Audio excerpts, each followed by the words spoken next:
I move cautiously through the dimly lit corridors of the warehouse, a palpable tension hanging in the air. This place during the day is almost more haunting, exposing more of the horrific details of this place. The weight of secrets and danger is almost tangible. My gaze is steely, my determination evident as I navigate the shadows, armed with a singular purpose.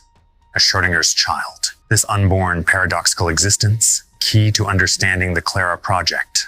Megadesk needs to decode its significance and help Clara and her child break free from Syntec's grasp. But for myself and Megadesk to understand fully what is going on, I have to find more information on the C.L.A.R.A project. The echoes of my footsteps resonate in the eerie silence, heightened by the remnants of my last encounter with Cheap Vader. The sunrise cast long shadows, intensifying the unease that hangs in the foreboding environment, returning to the heart of this danger, all for Clara, to unlock the mysteries of the C.L.A.R.A project and pave the way for a safer future for her and the unborn child.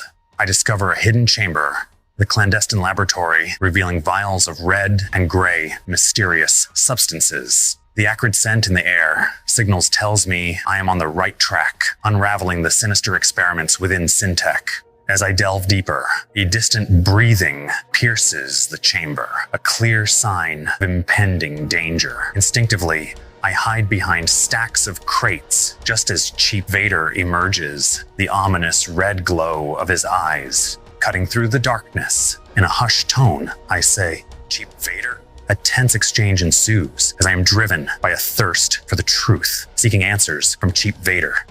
I step forward. The red eyes remain stoic, but a flicker of recognition in Cheap Vader's demeanor hints at an internal struggle. With determination, I say, "Who are you? What's Syphus planning with Clara and her child?"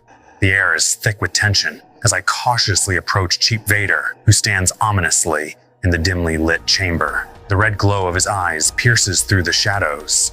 I am determined and focused in confronting the enigmatic figure. Cheap Vader, standing tall, speaks with a calm and calculated voice that sends shivers down my spine. Syphus wants what he's always desired, control. Clara is but a pawn in his grand game.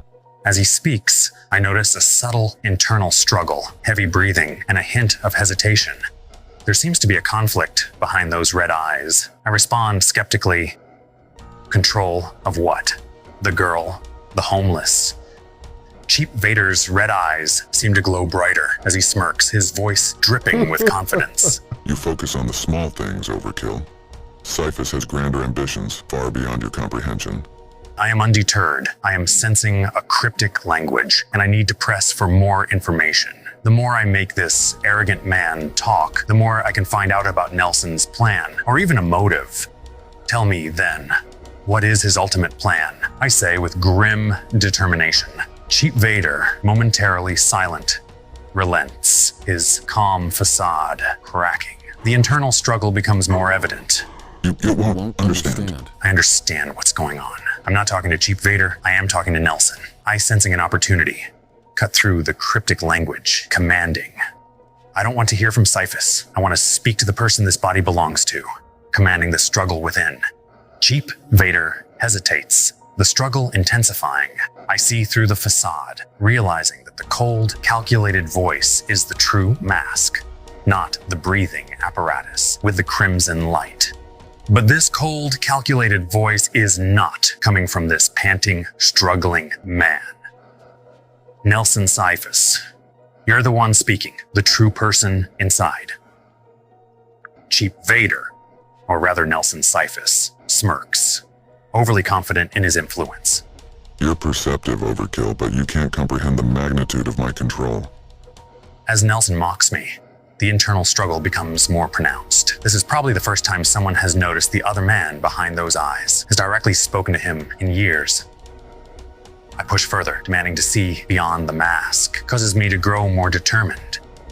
Show me the person you once were, the one Syphus took control of. Cheap Vader drops the cold facade, the red mask falling away to reveal the true identity buried beneath the influence of Syphus's mind control. Help me, Overkill. Syphus.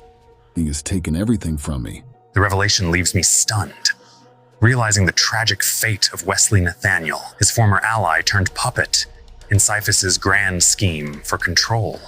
This man, who once was the co-founder of Syntec and was suspected to have died in a fire, but he stands before me alive and half the person he once was.